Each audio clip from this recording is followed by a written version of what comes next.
Good morning, Mets fans, and welcome to a ridiculously long overdue edition of Driving with Mr. Met. I am Mr. Met, and it's been a week since opening day, and I only recorded one video between then and now. And I'm not really happy about it. That's unacceptable to me, and I'm a little bit disappointed in myself. I actually did record a second video, but didn't get a chance to post it.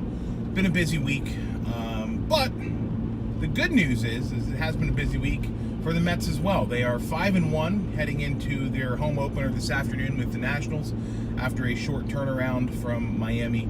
I want to talk a little bit about the first 6 games of the season, and despite the record, raise a flag of caution as the young season progresses.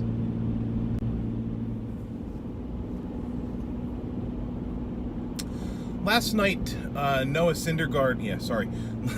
night, Jacob deGrom made his second start of the season. Noah Syndergaard starts today. Last night, Jacob deGrom made his second start of the season, and in just 2 starts, he has already reached 10% of his win total from 2019.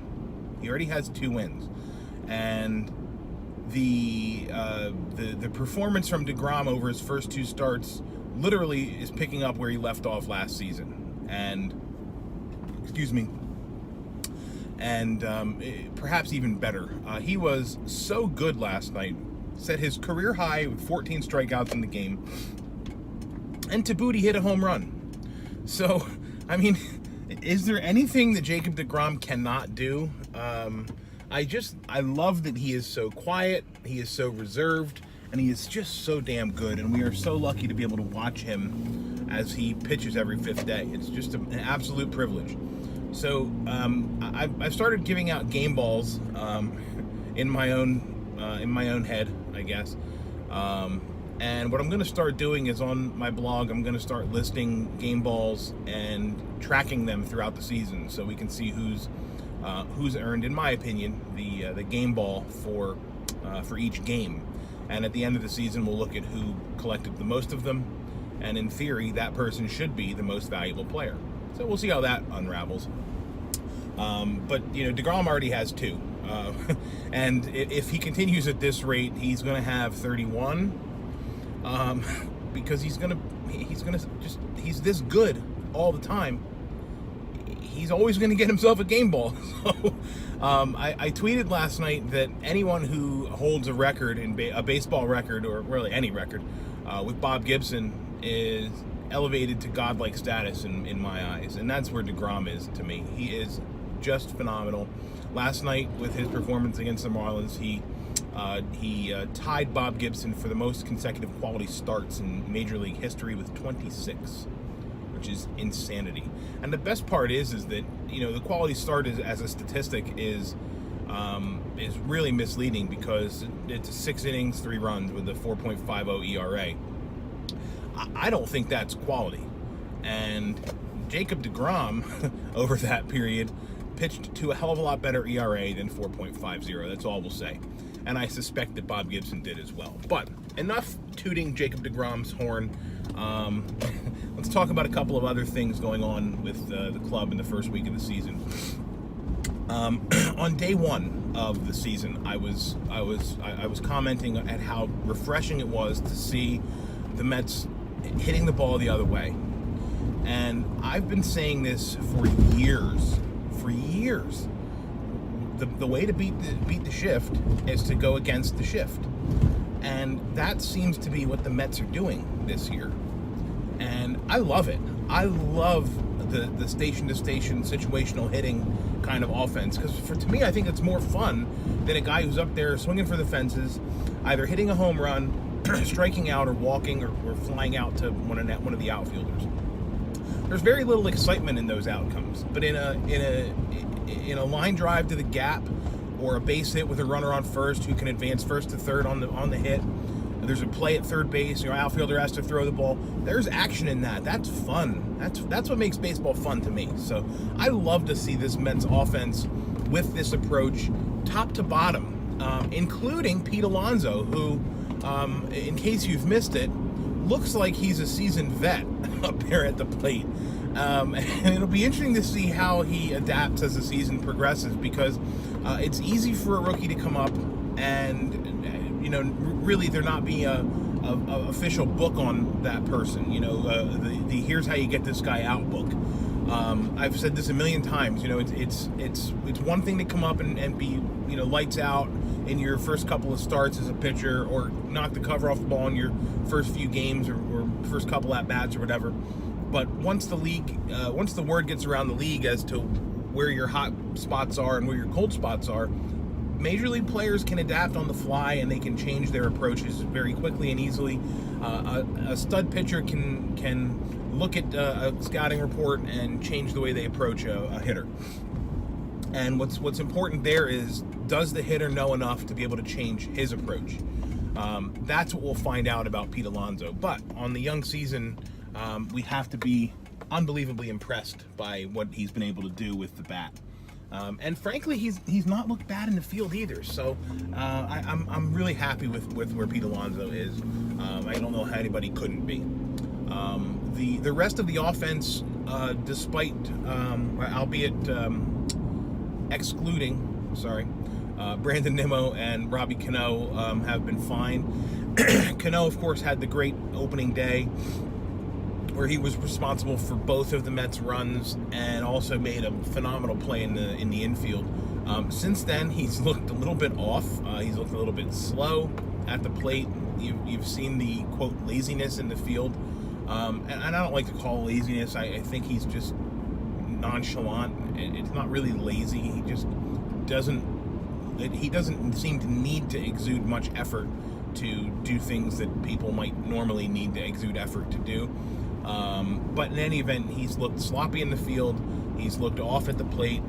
Now, he did have a base hit last night, but, and he did drive in a run. But, I would have liked to have seen Cano get a day off last night and be ready for the home opener today. But, didn't happen. And that's the same could be said for Nimmo last night. Nimmo the night before gets hit on the hand with a pitch, and he's good to go. No broken bones, no nothing. Probably sore as all hell, but in there to bat and to play the game last night, which really was unnecessary. And it lends itself to the head scratching that I'm doing seemingly every game about decisions that Mickey Callaway is making as a manager. Look, the Mets are 5-1. Okay, so this is a good start. Incidentally, the Mets were 5-1 last year at this point in the season, but the Mets are 5-1 despite Mickey Callaway, in my opinion. He has made some unbelievably questionable bullpen moves in just 6 games, where he's already got a closer who's unavailable. He already had a setup man unavailable, both of them in the same game. So he had to have Justin Wilson close a game. He's been trotting guys out for multiple innings out of the bullpen for some unknown reason. He pulled Jason Vargas too early the other night. These are all decisions that are being made now that are going to have an impact on the team in the summer, when the relievers are so burned out by overuse in the spring and in the early part of the summer that they're going to have nothing left in the tank by the time August comes around. And that's a problem, and Mickey needs to do a better job of that. Some of his double switching has been questionable, and while I really like J.D. Davis, I feel like they're relying a little bit too much on him. So I'd like to see J.D. Davis spend more time on the bench, because I don't understand how this guy was a pitcher watching the way he's thrown the ball twice to second base. He might as well have underhanded it to second base on one of them was a double play ball hit to third, and he lobs one to second and only is able to get one out.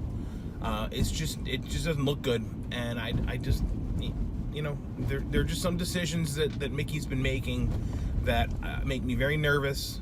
And the Mets got lucky because they faced the Nationals in the second series of the season. But look, the Nationals made these competitive games, and Mickey Callaway helped them every step of the way. I can't disagree with what I just said there. And people were trying to tell me on Twitter last night that I was being too harsh. But look, the manager's job is to put his players in the best position to succeed and to win. And I don't feel like he's been doing that, particularly with the guys out of the bullpen. Turns out the other night when Lugo got tagged, he was ill, so he was quite under the weather, and Mickey still trotted him out there. Again, this is a situation that he's created for himself by overusing these guys so early in the season, by bringing in Edwin Diaz in a non-save situation on opening day, or in game 2 of the season. Just bonehead decisions. I just don't understand it. So that's neither here nor there. Or I guess it wasn't game 2. I don't even remember when it was, but I know that he brought Edwin Diaz into a non-save situation, and Diaz almost made it almost made it into a game losing situation, if you will. So in any event, Mickey makes me nervous, and I want him to do a better job of managing his bullpen. And look, if you want to stretch out and pitch and push somebody, I get the idea of these relievers should be able to go more than 1 inning. But look, last night, Luis Avilan, not a 2-inning reliever, not a multi-inning reliever. Get him his 1 inning, get him out. You want to push a pitcher, push a starter. Okay, push your starting pitchers. They're the ones who should be pitching deeper into games. Not. You shouldn't be asking a reliever who's used to pitching to 3 batters or 4 batters in 1 inning to do that, come off the field, and then go back out after resting for 10 minutes in between innings. You shouldn't do it. Starting pitchers are used to doing that. Push the starters. Jason Vargas could have given you more innings, especially against the Marlins.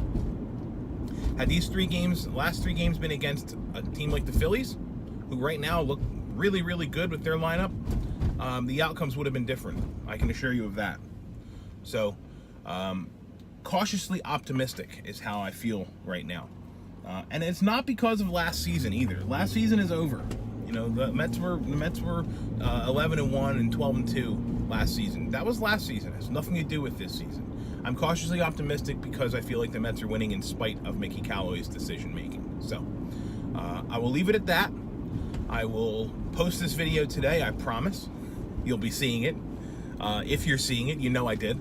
I will be back tomorrow. I will be on a more regular schedule now, I hope, fingers crossed, so I can be coming back with videos after each game. And again, like I said, I'm going to start keeping track of the game balls on my blog, which is somewhere in the YouTube area below here or something, or on my profile page or whatever. I don't know. If you can't find it, go on Twitter and find me there at Mr_Met, and you can get a link to my blog there. So thank you for watching. I appreciate it.